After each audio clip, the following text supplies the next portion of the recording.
mais uma vez. Hoje eu toco, canto e venho aqui dar boa noite para os irmãos e prego. Mas que alegria que nós podemos estar aqui com esse clima agradável. Graças a Deus que choveu, né, irmãos? Achei que até dar uma refrescada, mas eu já estou com calor aqui já. Mas o privilégio, mais uma vez, mais um domingo que estamos aqui. Deus tem sustentado, Deus tem abençoado a sua vida. Amém? Sei que às vezes a gente passa uns perrengues, umas lutas, umas dificuldades, mas mesmo assim, Deus tem cuidado de nós. Apesar de tudo, Deus tem sustentado, Deus tem nos abençoado. E hoje, então, nós estamos finalizando a nossa série aí do mês de abril, a série de Páscoa, onde nós falamos sobre a ressurreição de Jesus. Citamos aqui alguns porque Ele vive. E hoje nós vamos finalizar, então, cantando mais uma vez também porque Ele vive. Mas hoje eu quero continuar e compartilhando agora, finalizando o texto de 1 Coríntios, o texto que é muito conhecido, a referência a respeito da ressurreição de Jesus. E o texto diz o seguinte: eu lhes transmiti o que era mais importante e o que também foi me transmitido. Cristo morreu por nossos pecados, como diz as Escrituras. Ele foi sepultado e ressuscitou no terceiro dia, como dizem as Escrituras. Vamos orar mais uma vez? Feche seus olhos, você desejar baixar sua cabeça. Peça ao Senhor para que Ele continue ministrando, para que Ele continue falando o teu coração. Esteja sensível à palavra dEle que nós estaremos lendo, que nós lemos. Tenha fé que essa palavra, ela transforma, essa palavra, ela muda. Peça ao Espírito Santo para que Ele faça transformação na sua vida, assim como tem feito, Deus, nas nossas vidas. Essa é a nossa oração, para que a Tua palavra seja real, Deus, nas nossas vidas, neste momento, que possamos refletir, não somente ouvir, mas, Deus, ser praticantes da Tua palavra. Em nome de Jesus, amém, amém. Irmãos, o apóstolo Paulo, ele envia algumas cartas. Nós vamos ver no Novo Testamento, mais da metade do Novo Testamento foi escrito pelo apóstolo Paulo, e uma dessas cartas foi à igreja de Corinto. A igreja de Corinto estava passando ali uma grande crise, e aí eu não falo nem de crise financeira, mas uma crise teológica, onde muitas coisas estavam entrando dentro da igreja, muitas coisas estavam sendo perdidas no meio do caminho, daquilo da fé que é essencial, e a igreja então começou a se perder diante das suas tradições judaicas. E aqui neste momento, Paulo, ele, talvez não, esse é o maior capítulo, e o capítulo mais completo a respeito da ressurreição de Jesus. E Paulo, ele não trata a ressurreição de Jesus como apenas um detalhe na fé cristã, ele trata como o centro da fé cristã. E nós já estamos falando aí, quarta mensagem que nós estamos falando, que a ressurreição de Jesus é a base da vida cristã. Se você for ler essa carta, esse capítulo, na verdade, que Paulo escreve, capítulo 15, você vai perceber comigo algumas verdades. Eu destaquei aqui 3 verdades a respeito desse capítulo. A primeira verdade é que a ressurreição não é um mito, é um evento histórico. Se você for ver desde o início do capítulo, Paulo, ele apresenta testemunhos. Então ele fala a respeito que mais de 500 pessoas viram Jesus após a ressurreição. Então Paulo, mais ou menos, ele está colocando para aqueles irmãos, para aquela igreja, que a ressurreição de Jesus foi verdade, não foi um mito, foi algo que aconteceu realmente. Então ele traz a ideia que Pedro viu Jesus, que os apóstolos viram Jesus após a sua ressurreição. E é interessante que na morte de Jesus, quando Jesus estava já sepultado, havia ali na frente do túmulo um segurança para cuidar, para ver se ninguém iria roubar o corpo de Jesus. Porque alguns acreditavam que era possível roubar o corpo de Jesus e falar que ele não estava mais ali no sepulcro. Mas Jesus, ele não precisou arrombar a pedra, Jesus, ele não precisou tirar o soldado dali. Jesus simplesmente ressuscitou, e ao terceiro dia ressuscitou, e ele apareceu aos seus discípulos, e depois ele aparece a outras pessoas. Irmãos, o cristianismo, a vida cristã, não é uma filosofia. Eu costumo dizer que a vida cristã não é simplesmente um estilo de viver, que você vai no domingo, que você começa a orar, que você começa a se relacionar com um crente, a se relacionar com pessoas cristãs. A vida cristã é mais do que isso. a vida cristã não é apenas uma espiritualidade. Eu tenho fé. Isso não é a vida cristã. Eu acredito em Deus. Isso não é a vida cristã. A vida cristã, irmãos, é baseada em um fato verídico. Sabe aquele filme que você assiste, história real? Essa é a vida cristã. A vida cristã aconteceu a morte de Jesus. Na vida cristã aconteceu a ressurreição de Jesus. E a ideia central, então, de Paulo é mostrar que essa ressurreição não é apenas algo para crer, não é apenas algo para acreditar, mas é algo que realmente aconteceu. Tem coisas que a gente pensa, não, precisa ter fé para que realmente acredite nisso. Hoje nós estávamos tendo o Start 3, um grupo bem legal no Start, e nós falamos a respeito da Trindade. E a Trindade é um tema um pouco mais complicado da gente entender, né? Sendo um Deus trino, três que se fazem um, e aí basta um pouco de, precisa um pouco de fé. Mas a respeito da ressurreição de Jesus, pessoas viram, pessoas tocaram em Jesus após a sua morte. Outra coisa também que Paulo vai trazer a ideia que sem a ressurreição o cristianismo desaba. O pastor Valdir, meu pai, ele compartilhou aqui que sem essa ressurreição, irmãos, a nossa fé é em vão. Há outras religiões que os deuses morreram e estão lá sepultados. E talvez se Jesus ainda tivesse sepultado, nós seríamos mais uma religião. Mas Jesus vive, amém, irmãos? Jesus está vivo. E Jesus, se Jesus não ressuscitou, a nossa fé é inútil. Se Jesus não ressuscitou, ainda nós estaríamos em pecado. Não haveria mais perdão. A igreja, ela perde o sentido se Jesus não tivesse ressuscitado.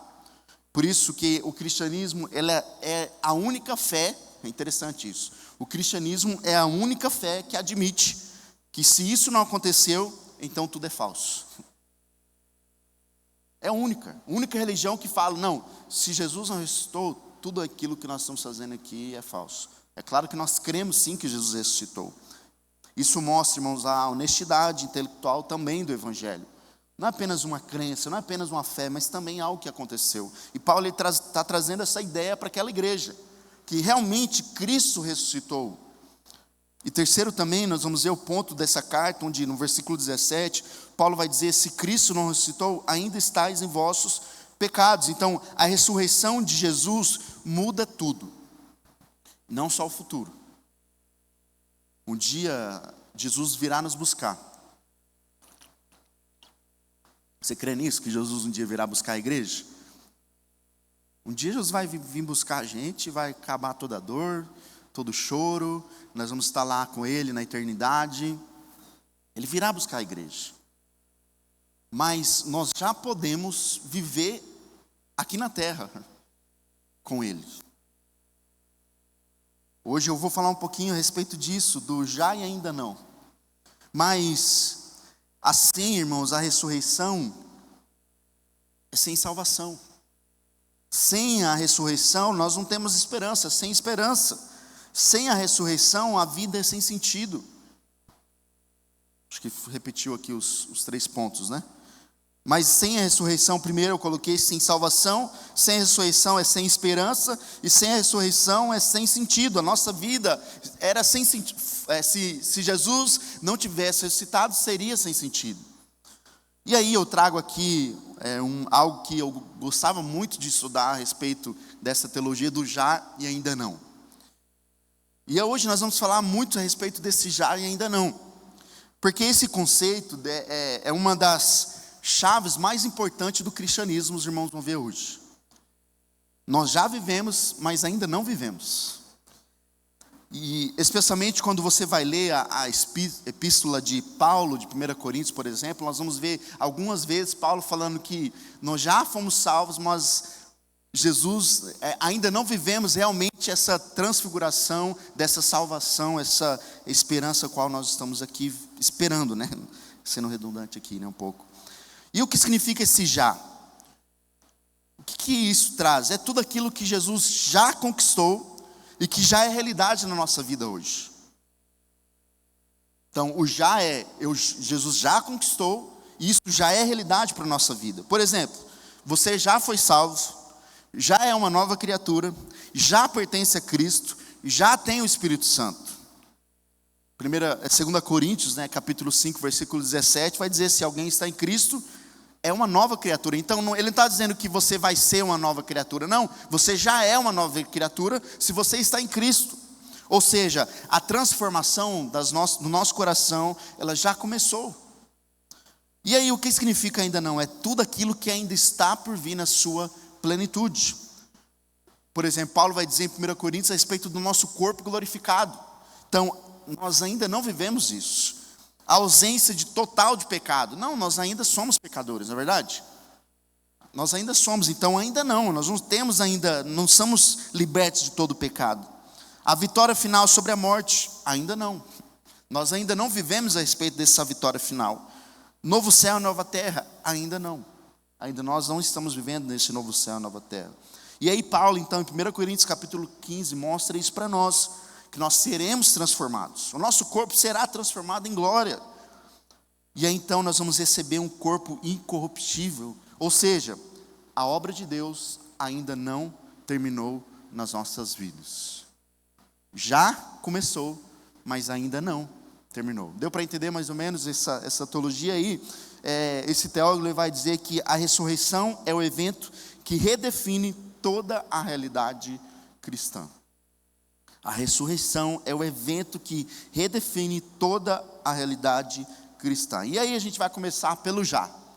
Vou falar aqui alguns pontos do já, que se Jesus Cristo então ressuscitou, o que isso muda na minha vida hoje, no já. O que acontece então com a ressurreição? Qual é o resultado da ressurreição de Jesus? Primeiro, nós vamos ver que a ressurreição redefine a minha e a sua identidade. Você tem uma identidade, um documento. Apesar de hoje quase a identidade não ter muito valor, mas nós temos uma identidade. Nós nascemos em uma cidade, um pai, uma mãe. Talvez você não conheça seu pai, você não conheça sua mãe, mas você foi feito de um casamento, de um casal, de um homem e de uma mulher. Então você tem uma identidade, você tem um vô, você tem uma avó, você tem uma história. Paulo agora, ele traz essa ideia, ele traz no texto, do versículo 45, que as escrituras nos dizem: o primeiro homem, Adão, se tornou ser vivo. Paulo agora ele dá o exemplo de Adão. Adão, ele se tornou um ser vivo, mas o último Adão, quem que é o último Adão? Jesus. Outros textos também nós vamos ver a respeito que assim como o primeiro Adão pecou e agora nós sofremos a consequência, Jesus sendo o último homem, agora nós podemos também receber a salvação. Mas aqui Paulo está trazendo a ideia de que Adão, ele foi o último ser vivo, se tornou o ser vivo. Agora, através de Jesus, ele traz a vida a nós. João capítulo 3, na conversa com Nicodemos, Jesus tem um encontro com Nicodemos e Nicodemos faz esse questionamento a Jesus: como pode um idoso como eu, um homem como eu, cabelo branco, barba branca, nascer de novo? Eu preciso voltar para o ventre da minha mãe? Esse foi o questionamento daquele senhor. Mas Jesus diz: não. Quem é nascido na carne, quando nós nascemos do nosso pai, nós somos carnais, o nosso pecado, nós viemos de Adão. E ele diz: mas o Espírito, ali continua, primeiro vem o corpo natural, depois o corpo espiritual. E esse corpo espiritual vem do encontro com Jesus, onde o Espírito Santo, e aqui eu já falei a respeito do Espírito Santo, quando o Espírito Santo mora no nosso coração, há esse novo nascimento. O primeiro homem foi feito do pó da terra, enquanto o segundo homem veio do céu. Os que são da terra são como os que são da terra como homem terreno, e os que são do céu são como homem celestial. Da mesma forma que agora somos como homem terreno, algum dia seremos como homem celestial. Então, irmãos, a nossa identidade, ela não está mais em Adão. Nós viemos de Adão, porém agora a nossa identidade não está mais em Adão. Paulo mostra então esses dois tipos: o homem terreno, que é Adão, a qual nós nascemos no pecado, e aí nós vamos ver o homem celestial. E agora nós podemos ter essa nova vida através daquilo que Jesus fez por nós. Por isso, em Adão, irmãos, através de Adão entrou o pecado, nós somos pecadores, a natureza de Adão, a minha natureza, a sua natureza, nós somos caídos, separados de Deus e caídos. Então, isso foi o resultado do pecado de Adão, do pecado de Eva, os nossos pecados, nós somos então separados, pecadores, caídos. Então, Adão, ele representa essa velha natureza, a velha humanidade. Cristo, quando Cristo morre, quando Cristo ressuscita agora, ele representa a nós uma nova humanidade. Já e ainda não. João Calvino vai dizer que tudo que herdamos de Adão é perdido em Cristo. E tudo que Cristo possui se torna nosso. Então, tudo que Jesus conquistou na cruz, tem até uma canção, né, antiga. Tudo que Jesus conquistou na cruz é nosso, é nossa herança. É direito nosso. Porque nós conquistamos, irmãos? Não, pelo aquilo que ele conquistou. Então, através de Adão, é a consequência do meu e do seu pecado. Mas através daquilo que Cristo fez, essa nova humanidade, é aquilo que Jesus fez por nós. Eu sempre falo que quando acontece algo ruim na sua vida, algo ruim na minha vida, é consequência do meu pecado, do seu pecado. Quando acontece algo bom na nossa vida, não é por nós. É a graça de Jesus na sua vida e na minha vida, é a misericórdia dele. Por isso, você e eu, nós não somos mais definidos pelo que a gente nasceu sendo, mas sim pelo que Cristo é nas nossas vidas. A ressurreição, irmãos, porque ele vive agora, nós podemos estar unidos em Cristo. E essa união em Cristo, agora nós podemos viver com ele, para ele, e agora nós recebemos aquilo que é direito nosso, pelo que ele fez. Por isso que Romanos 6, capítulo 4, vai dizer que, pois, pelo batismo, morremos e fomos sepultados com Cristo.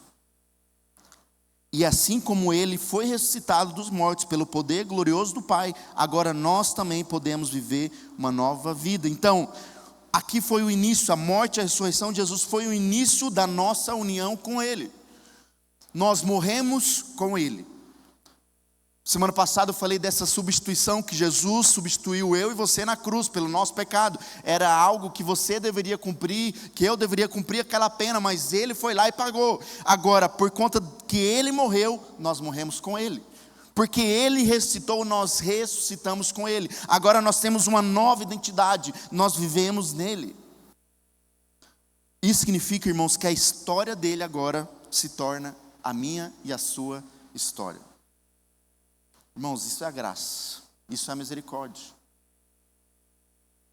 Imagine alguém conquistar algo tão grande e dizer para você, você faz parte disso. Você e eu, nós não estamos mais tentando se conectar com Deus, nós já estamos unidos em Cristo. Nós já estamos unidos com Ele, nós já recebemos essa nova identidade. Por isso que lá, aquele texto conhecido que eu já li aqui, em 2 Coríntios capítulo 5, 17, eu coloquei aqui, logo, todo aquele que está em Cristo se torna uma nova criação, a velha vida acabou, e uma nova vida teve início. E tudo isso vem de Deus, que nos reconciliou, eu já estou igual meu pai, que lendo uma versão, e aquele que nos trouxe de volta para si por meio de Cristo, e nos encarregou de reconciliar outros com Ele. Então, a morte de Jesus agora, porque ele morreu, nós morremos com ele. E porque ele ressuscitou, nós ressuscitamos com ele para uma nova vida. E aí representa o batismo. Você que já batizou, isso é a representação. Quando nós deitamos na água, nós então fomos mortos pelos nossos pecados. E quando nós levantamos, representa, não estou dizendo que isso acontece, mas representa um novo nascimento, uma nova vida. Assim como Jesus, quando ele morre, nós morremos. Assim como Jesus, como ele ressuscita, nós podemos ressuscitar. E a ressurreição, a minha ressurreição, a sua ressurreição gera essa nova vida, essa nova natureza e uma nova posição. Por isso, eu e você não somos mais condenados, agora justificado. Não somos mais escravos, agora nós somos livres. Não somos mais mortos, agora nós temos a vida. Isso, irmãos, não é um comportamento. É uma identidade.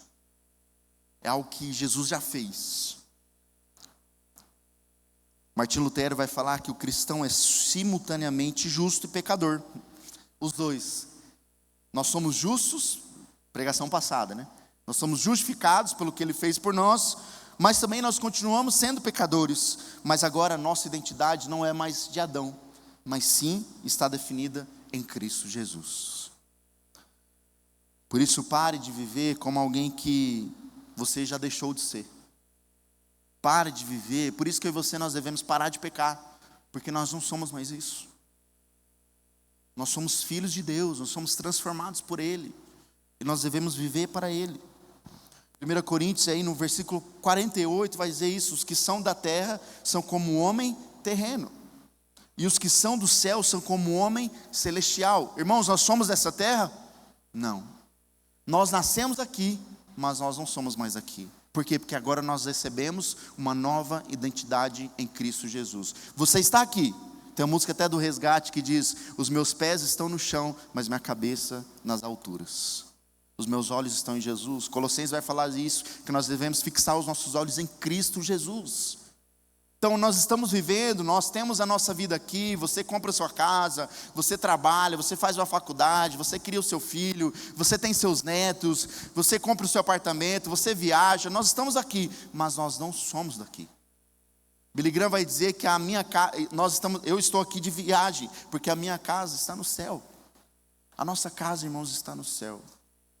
Eu fico preocupado quando o cristão passa a colocar a sua esperança somente nessa terra e esquece da eternidade. Porque agora nós recebemos, quando nós cremos em Jesus, quando nós temos esse encontro com Jesus, nós somos uma nova criatura e agora nós não somos mais daqui. Você que já teve um encontro com Jesus, você que já teve você que já tem esse relacionamento com Jesus, você vive como alguém daqui ou como alguém de lá? A ressurreição, irmãos, inicia a nova criação e nós já fazemos parte dela. Amém? Nós já fazemos parte dessa nova criação. Por isso, viva hoje como alguém que pertence ao céu. Que as suas atitudes demonstram como alguém que não é dessa terra, mas sim alguém que é agora definido pelo céu, por Cristo Jesus. Você e eu, nós não somos mais definidos pelo nosso passado, nós não somos mais definidos pelos nossos erros, pela nossa velha natureza. Agora, irmãos, nós somos definidos por Cristo Jesus. Outra coisa, a ressurreição, se Cristo estou aqui, isso muda na minha vida. Segundo, a ressurreição remove o domínio do pecado. O texto vai dizer: ó morte, onde está a sua vitória? Ó morte, onde está o seu aguilhão? O pecado é o aguilhão da morte que nos fere, e a lei é o que torna o pecado mais forte. Eu trouxe aqui essa imagem de um aguilhão, um exemplo, onde o aguilhão é algo, como se fosse uma arma, onde essa ponta ali, ela perfura, ela causa dor, ela fere, é como se ali fosse uma ponta afiada. E nisso, então, o que Paulo está dizendo aqui? O problema central da humanidade é o quê? Não é o sofrimento, é o pecado. Então ele diz: olha, o pecado é o aguilhão da morte que nos fere. Então quando nós pecamos, irmãos, e por isso Paulo vai dizer que a consequência do pecado é a morte, o salário do pecado é a morte, por quê? Porque o pecado é o aguilhão da morte. Quando chegou o pecado, veio a morte. E aí John Owen vai falar que mate o pecado ou ele matará você. Porque o pecado, irmãos, mata a vida espiritual, mata a vida física, mata a vida eterna. E o pecado faz isso. Então, ou você mata o pecado, ou ele vai matar você. A morte tinha um ferrão que realmente destruía um homem. Por isso, irmãos, que aqui Paulo então diz que o pecado é o aguilhão da morte. O pecado, irmãos, é o que dá poder à morte. E aí, o que dá poder à morte não é só um fato da gente morrer, mas é o pecado. Por quê? Porque o pecado traz, irmãos, a condenação. O pecado traz a condenação e leva à morte eterna. Não é simplesmente uma morte terrena, porque todo mundo vai morrer.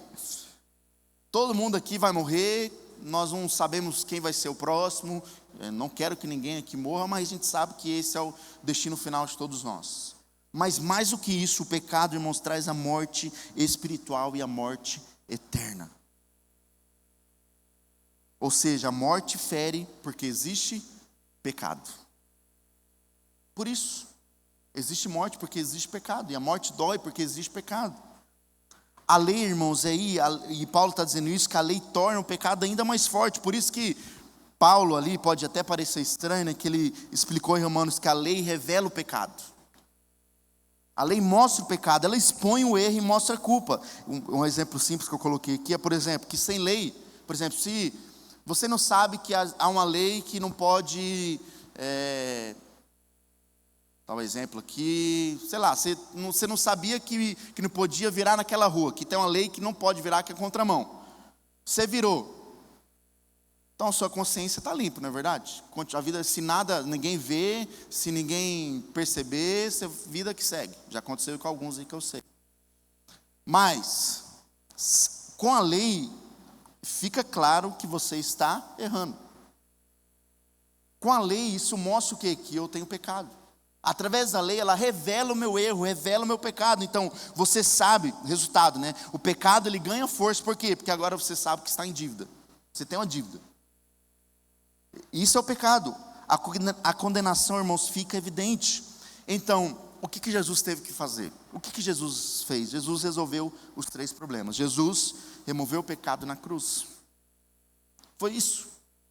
Se esse é o grande problema da humanidade, o próprio Cristo veio, o próprio Senhor veio para morrer pelos nossos pecados. Ele resolveu. O que mais que ele fez? Ele cumpriu a lei. Então, ele cumpriu aquilo que mostra o nosso erro, a lei que revela os nossos pecados. Jesus vem e ele não peca. Para quê? Por que ele não poderia pecar? Claro, primeiro porque ele é santo, mas para mostrar para nós o quê? Que ele veio para cumprir perfeitamente a lei. Para mostrar de uma vez por todas que agora essa é a antiga aliança. E também ele venceu a morte na ressurreição. Resultado, a morte perde o ferrão. A morte perde esse ferrão, o pecado perde o poder e a lei agora não pode mais nos condenar. Por isso que Paulo, no versículo 57, ele vai dizer: mas a graça de Deus que nos dá a vitória sobre o pecado. A graça de Jesus, o amor de Deus, a sua morte, a sua ressurreição, agora, irmãos, nós podemos vencer o pecado. E aí eu coloquei, já o poder do pecado foi quebrado. Isso é o já. Jesus já quebrou o poder do pecado, mas ainda não. A presença do pecado ainda existe. Jesus já venceu, ainda não, porque ainda há o pecado no mundo. Por isso, você ainda luta, eu e você ainda devemos lutar contra o pecado. A nossa carne continua sendo fraca. A nossa carne, irmãos, não se converte. A gente continua, muitas vezes, lutando, todos os dias, lutando contra o pecado.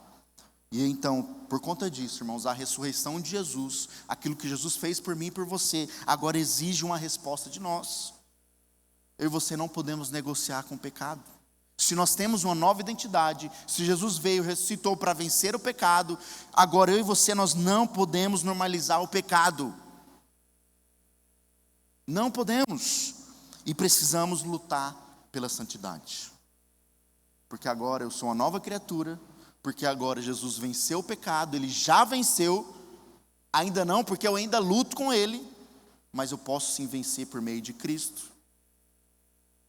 Por meio de Cristo. E é interessante porque o próprio Jesus foi tentado, não é verdade? O próprio Jesus foi tentado. E como que ele venceu a tentação? Através da própria palavra de Deus. Irmãos, nós vamos vencer o pecado, se alimentando da palavra de Deus, estando conectado em Jesus, vivendo uma vida de intimidade com Ele. Senão, irmãos, nós vamos ser levados pelo pecado. Outra coisa, irmãos, que Jesus venceu, então, se Cristo ressuscitou, o que isso muda na minha vida? A ressurreição remove o medo da morte. Então, primeiro, a ressurreição nos traz uma nova identidade. Segundo, a ressurreição nos dá vitória contra o pecado. Então nós podemos vencer o pecado porque Jesus venceu. E terceiro, a ressurreição remove o medo da morte. O texto vai dizer: ó morte foi engolida na vitória. Ó morte, onde está a sua vitória? Ó morte, onde está o seu aguilhão? Paulo agora ele declara: morte, onde está a tua vitória? E aí? Paulo parece que faz até um questionamento meio... E aí, cadê você? Cadê a tua vitória? Irmãos, isso é uma declaração até meio de guerra contra o maior medo humano. Se fosse fazer uma pesquisa, a maioria das pessoas tem medo da morte. Medo. Medo de quem vai deixar, medo de sofrer, tem medo do que vai acontecer, para onde eu vou. A maioria das pessoas tem esse medo. E o que nós precisamos saber sobre a morte? Primeiro, que a morte não era um plano original. Eu e você, o ser humano, ele não foi criado para morrer, por isso que a gente sofre com a morte. Desde o início, irmãos, Deus criou o homem para a vida. Lá em Gênesis 2 e 3, vamos perceber que a morte, então, entra por causa do pecado. Não é o sentido, Deus não nos criou para a morte. Deus não te criou para morrer. É a consequência da queda. Então, a morte, irmãos, é um inimigo, não um plano ideal de Deus. Ah, Deus não planejou, não, vou planejar aqui que as pessoas vão viver até os 80, 90, 100, e aí vai ter a morte, e os outros vão chorar, depois vai fazer essa fila, outro vai morrer. Não, Deus não planejou isso. Foi a consequência do pecado. Outra coisa, a morte é o resultado, então, do pecado, como eu tenho falado aqui. O salário do pecado é a morte. A morte física é a consequência da queda, a morte espiritual é a separação de Deus. Romanos 5,12 vai falar sobre que o pecado entrou por Adão, assim a morte passou a todos nós. Terceiro, o maior problema não é morrer, é a condenação. Todos nós vamos morrer. E aí está a grande questão, o maior problema não é morrer. O maior problema é a condenação. Aí está o maior problema. Por isso que Paulo está dizendo, o pecado é o aguilhão da morte, ou seja, o que torna a morte assustadora, o que? É a culpa, é o juízo, é a separação eterna. O medo da morte vem da condenação, não só do fim da vida. Então nós não precisamos ter medo. O que as pessoas têm medo muitas vezes é do que vai acontecer após a morte. E quarto lugar, Jesus venceu a morte. Cristo, irmãos, morreu, e o texto está dizendo, visto, portanto, que os filhos são seres humanos, feitos de carne e sangue. O Filho também se tornou carne e sangue, pois somente assim ele poderia morrer. Olha, irmãos, Jesus, somente assim ele poderia morrer, e somente ao morrer destruiria o diabo, que tinha o poder da morte. Só dessa maneira ele libertaria aqueles que durante toda a vida estiveram escravizados pelo medo da morte. Ó, irmãos, eu e você não precisamos ter medo da morte, porque Jesus venceu a morte. Jesus venceu a morte. Ele destruiu o poder da morte, libertou os que viviam com medo. Isso que o autor de Hebreus está dizendo, aqueles que viviam escravizados pelo medo da morte, agora a morte foi vencida de dentro para fora. A morte não é a última palavra. Outra coisa, e aí, o que é a morte para o cristão hoje? Depois de Cristo, a morte então ela muda, o complemento de significado mudou o que significa a morte. Porque a morte agora, para nós que temos uma nova identidade, para nós que estamos lutando contra o pecado, para nós que agora temos, vencendo a morte, agora a morte ela não é mais a condenação. A morte ela não é aquela derrota final, o grande final. A morte não é mais essa separação eterna. Agora, irmãos, a morte é a passagem. Amém? A morte é a transição, a morte, irmãos, é um encontro com Cristo. A morte é o início de um novo corpo, a morte é o início de uma nova plenitude. Por isso que Paulo vai dizer, para mim o viver é Cristo e o morrer é lucro. Para o cristão, irmãos, a morte é uma vitória. É até meio estranho falar isso, né? Mas para o cristão a morte é uma vitória. Por quê? Porque com a morte, irmão, nós vamos morar para sempre com Jesus. Na morte, morando com Jesus, na eternidade, não haverá choro. Não haverá ranger de dentes, não haverá tristeza, haverá alegria. Nós vamos andar, as ruas serão de ouro. Por quê? Porque lá não vai ter nada disso de valor. O valor vai ser a presença de Jesus. A morte perdeu o seu poder final. E aí entra o já e ainda não da morte. Por quê? Porque já a morte já foi derrotada, já o medo já foi vencido, já temos já a vida eterna, mas ainda não, ainda morremos fisicamente. ainda sentimos o dor da perda, não é verdade? Não vou ser hipócrita aqui de falar que a gente não deve sofrer na morte de um ente querido. Não, a gente sofre, porque ainda nós somos seres humanos. Ainda temos sentimentos. A dor de perder alguém, possivelmente todos nós já passamos por isso. Então ainda não, nós ainda sentimos a dor da perda. Mas Paulo fala então no versículo 26, e o último inimigo a ser destruído é a morte. É o último. E aí é interessante, já foi o último inimigo, Jesus já derrotou, mas ainda não, porque o último inimigo a ser vencido na minha, na sua vida vai ser a morte. Onde nós vamos passar a viver para sempre com Jesus. A vitória já começou, mas ainda será consumada no final de todos os tempos. E aí, a ressurreição é o nosso destino final. Versículos 52 e 54, nós vamos ver que nós seremos transformados. O corpo, irmãos, o corpo incorruptível, a morte vai ser definida para sempre, vencida para sempre. Por isso que o cristianismo, ele não termina na morte.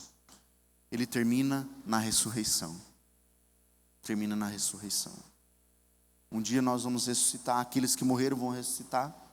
Nós não sabemos quando, mas quando Jesus voltar, todos os corpos serão ressuscitados, todo mundo vai ressuscitar. Porque o cristianismo não termina ali. Agostinho de Hipona vai dizer que para o cristão a morte não é destruição, mas transição. É isso. Nós estamos aqui de passagem. Você está aqui de passagem. Há essa transição da nossa vida para a vida eterna. E é isso que nós precisamos aguardar. Deus tem preparado um lugar para você, amém? É esse lugar. O Evangelho de João, capítulo 14, Jesus já no final de tudo, da sua vida ali, falando para os discípulos, eu vou preparar um lugar para vocês. E sabe o que ele diz, além de preparar, irmãos? Além dele estar lá preparando, ele faz uma promessa. E eu voltarei e levarei vocês para mim. Então, ele está preparando o lugar, mas mais do que isso, ele voltará para nos buscar. Não é só viver depois da morte, é viver com ele. É viver com ele. Depois de Cristo, então, a morte virou um caminho para estar com ele. Por isso, pense assim com a morte. A morte, ela virou agora um caminho para se encontrar com ele para sempre. Por isso, eu e você, nós não precisamos viver com medo do futuro. Nós não precisamos ter medo do futuro. Eu e você, nós não precisamos ter medo de perda. Eu e você, nós não precisamos ter um medo da morte.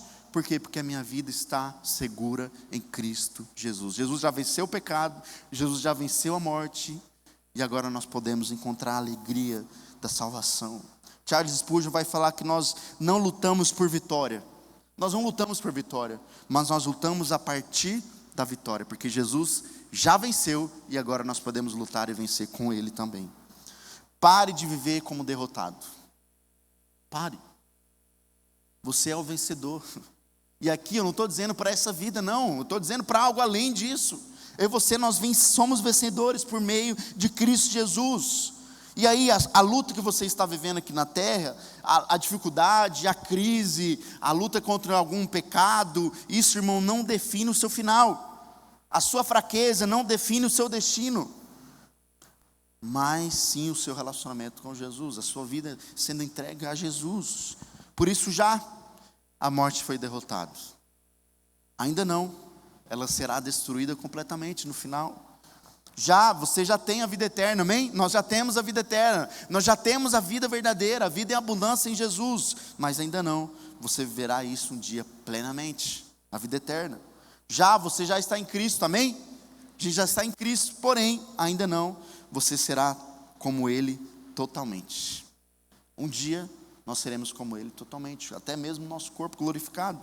Então, se Cristo ressuscitou, então nada na sua vida pode continuar igual. Nada. Agora você tem uma nova identidade. Através da ressurreição você pode vencer o pecado, porque Cristo venceu. E através da ressurreição você não precisa ter medo da morte, porque Jesus venceu a morte. Para concluir, porque Ele vive. minha identidade mudou. Porque Ele vive, meu pecado foi vencido. Porque Ele vive, agora meu medo foi destruído. Porque Ele vive, minha vitória foi garantida na cruz. Para a gente caminhar para o final, para refletir e praticar. Primeiro, porque Ele vive, a minha identidade foi transformada. E eu não sou mais quem eu era, agora pertenço a Cristo. Jesus pagou a sua vida, Jesus comprou a sua vida na cruz. Agora eu e você, nós não pertencemos mais a nós. Por isso que o cristão não deve mais fazer a sua própria vontade. Por quê? Porque nós não vivemos mais para nós vivemos para Cristo Jesus. Se você crê na ressurreição de Jesus, se você crê naquilo que Ele fez por mim e por você, se você crê e confia nessa obra, você deve viver como uma nova criatura. Você tem uma nova identidade. Agora você não é mais cidadão terreno. Eu não sou mais cidadão desse lugar. Agora nós pertencemos a Ele, nós vivemos para Ele, nós somos cidadãos eternos.